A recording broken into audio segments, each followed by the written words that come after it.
என்ன கேட்கிறாருன்னா, சஜிதாவுல 3 முறை சுப்ஹான ரப்பியல் ஆலா சொல்லணும் அப்படி நினைத்து கொண்டு ஒரு இமாம் ஒரு தடவை சொன்னதுக்காக வேண்டி சஜிதா சஹு செஞ்சாரு, அப்படி செய்யலாமான்னு ஒரு கேள்வி கேட்டாங்க. அப்ப நம்ம என்ன செஞ்சோம்னா 3 தடவை இந்த வார்த்தையை சொல்லணும்னு ஹதீஸ்ல இல்லைன்னு சொல்லியிருந்தோம். அதுக்கு எதிராக ஒரு ஹதீஸ்ல வருதுன்னு ஒரு எடுத்துக்காட்டுறாரு. நசை 1121, அதாவது 3 தடவை ரசூலுல்லாஹ் சொன்னார்கள் ஒரு ஹதீஸ்ல வந்துச்சுன்னு சொன்னா 3 தடவை தான் சொல்லணும். அது ஒரு பொதுவான ஒரு விஷயம். ஆனா இந்த நசையில இருக்குங்கிற அந்த ஹதீஸ்ல அரபி மூலத்துல 3 தடவை சொன்னார்கள்ங்கிற வாசகம் இல்ல. எப்படி இருக்குன்னு கேட்டா, சுப்ஹான ரப்பியல் ஆலா, சுப்ஹான ரப்பியல் ஆலா, சுப்ஹான ரப்பியல் ஆலா என்று சொன்னார்கள். சுப்ஹான ரப்பியல் ஆலா என்று 3 தடவை சொன்னார்கள் என்பதற்கும் சுப்ஹான ரப்பியல் ஆலா, சுப்ஹான ரப்பியல் ஆலா, சுப்ஹான ரப்பியல் ஆலா சொன்னார்கள் என்று சொல்வதற்கும் வித்தியாசம் இருக்குது. 3 தடவை என்று சொன்னா 3 நம்பரை குறிக்கும். இப்படி சொன்னார்கள் என்று சொன்னா நிறைய சொல்வதற்கு தான் என்ன செய்வாங்க, இப்படி சொல்ல அல்லாஹ் அல்லாஹ்னு சொல்லிட்டு இருக்கிறாங்க. 2 தடவை சொன்னாண்டா அர்த்தம் அதுக்கு?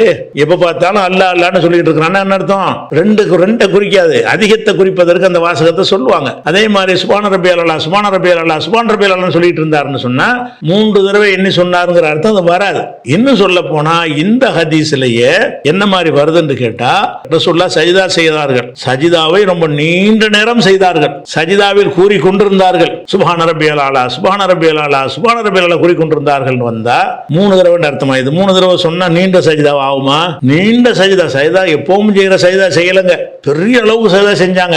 பெரிய அளவுக்கு சஜிதா செஞ்சா ஒரு 100 தடவை கூட சொன்னா கூட பெருசா வருமே தவிர 3 தடவை எப்படி பெருசா வரும்? அப்ப 3 தடவை இது குறிக்கல.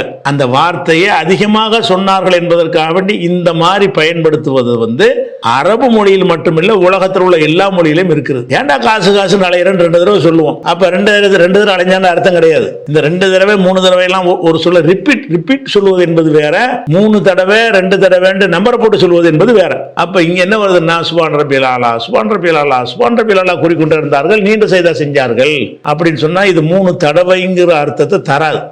லிமிட் இல்லாம சொன்னார்கள் தான் அதுக்கு அர்த்தம் வரும். இன்னொரு ஹதீஸ்ல என்ன வருதுன்னு கேட்டா, இதே ஹதீஸ், இதே அறிவிப்பாளர் இதே விஷயத்துல என்ன வருதுன்னு கேட்டா, சஜிதாவில் சொல்லிக் கொண்டிருந்தார்கள் சுப்ஹான ரப்பியல் ஆலா, சுப்ஹான 2 தான் வருது, சுப்ஹான ரப்பியல் ஆலா, சுப்ஹான ரப்பியல் ஆலா சொல்லிக் கொண்டிருந்தார்கள். அப்ப அதுல 3 வருதுல, இதுல 2 தடவை அந்த வார்த்தை வருது. அப்ப 2 தடவை 3 தடவை இந்த மாதிரி வார்த்தையை சொற்களை நம்ம பயன்படுத்தணும் என்று சொன்னால் 2 தடவை சொன்னார்கள் அர்த்தம் அதுக்கு வராது. அதுலயும் நீண்ட சஜிதா செய்தார்கள் என்ற வாசகத்துக்கு பிறகு வருது என்று சொன்னால், அப்ப நீண்ட நேரம் சொல்வதா இருந்தா ரொம்ப சொல்லியிருந்தா தான் நீண்ட நேரம் ஆகும். சுப்ஹான ரப்பியல் ஆலா, சுப்ஹான ரப்பியல் ஆலா இதை காய முடிச்சும் போது நாங்க நடத்துமாவுமா, சும்மா இதுக்கு சஜிதாவில் கிடக்கணும். அதனால 3 தடவைங்கிறதுக்கு ஹதீஸ் கிடையாது.